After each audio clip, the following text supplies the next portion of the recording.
President Trump telegraphed this move from the campaign trail to the very moment that he once again became president.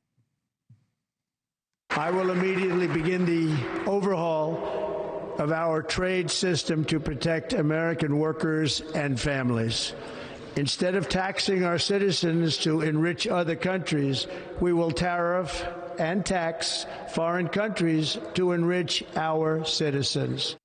And while the president has argued that it's foreign companies and foreign countries who pay the tariff fees, NewsNation is also told that when the president spoke to the top leaders of the major domestic automakers last month, he warned them not to raise prices. Or Kelly Meyer asking the White House press secretary today how all that squares. Why did he have to tell the domestic automakers not to raise prices? Well, that was a private conversation that was had. I'm not sure if that comment was made or was not made. But as for what the president said in his Inauguration Day speech, he's absolutely correct. Joining me now, Mick Mulvaney, Trump's former chief of staff in the first administration, former budget director as well, NewsNation contributor. Hello, sir. Hello, Berman. Welcome back from your world travels. Oh, it's always good to be here. You were the Did anything happen while I was gone? You were the chief of staff in the first trade war. Yeah. Tell me why Donald Trump is going down this path right now. Yeah. What you're going to see tomorrow, this is different. The stuff we've heard up to now is about changing policy, getting the Mexicans to change their policy on immigration, drugs, Canadians, the thing in Colombia, et cetera. This is different. This broad package is more about his larger plan to try and rebuild the American middle class, to rebuild American manufacturing. That's what this is about. They're counting on these tariffs to encourage people to start making things here. Now, it's a risky strategy because, as Don Bacon points out, it doesn't always work. Why does he believe that this is the way to do it?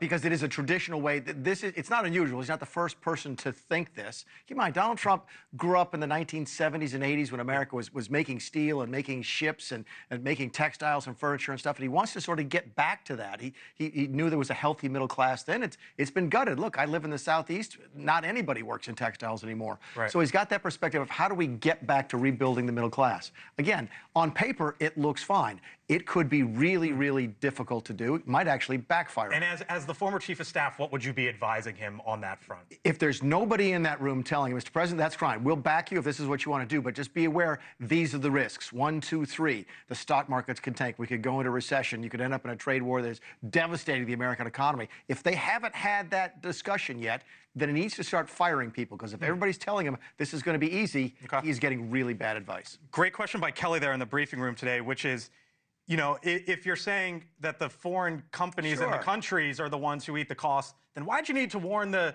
domestic automakers not to raise prices? And you hit on this as well in your article in The Hill that just dropped. The White House's mixed messages on its tariff policy is what you write. Here's what you say. You say Trump has strong political, philosophical, economic, and even cultural reasons for taking a hard line on tariffs. He doesn't need people coming out to defend him by using fuzzy math that every college freshman in Econ 101 can spot as political rather than economic. What do you mean here? This is in response to Peter Navarro's comment about how these tariffs are going to raise $600 billion a year, $6 trillion over 10 years.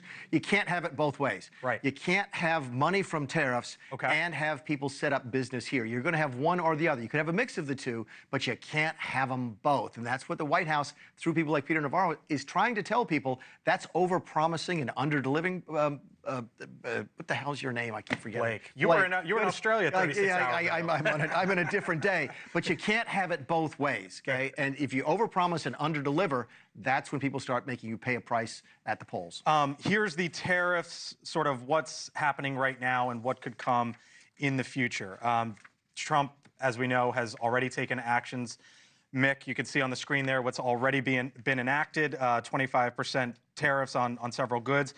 What may or may not come tomorrow, and then what could happen down the road as well. At the end of the day, and again, you were Trump's former budget director, what do you think the end result here is for the American consumer? I think I know what comes first. I know for sure what happens is prices are going to go up. For sure. No matter what. Prices are going up. It just is. The question is, over the course of time, will the markets adjust to where prices start to come down? Will the other Trump initiatives like deregulation, tax policy, kick in to sort of do what we did in the first term, which is have some tariffs, not anything like the tariffs he's talking about tomorrow. We had tariffs, we had some tariffs, we had great unemployment numbers, but we had no inflation. You try to get back to that. You might get back to that, but I think the one thing you know for sure is that prices are going to go up in the short term. Thank you for watching, and make sure you go to joinnn.com to find NewsNation on your television provider.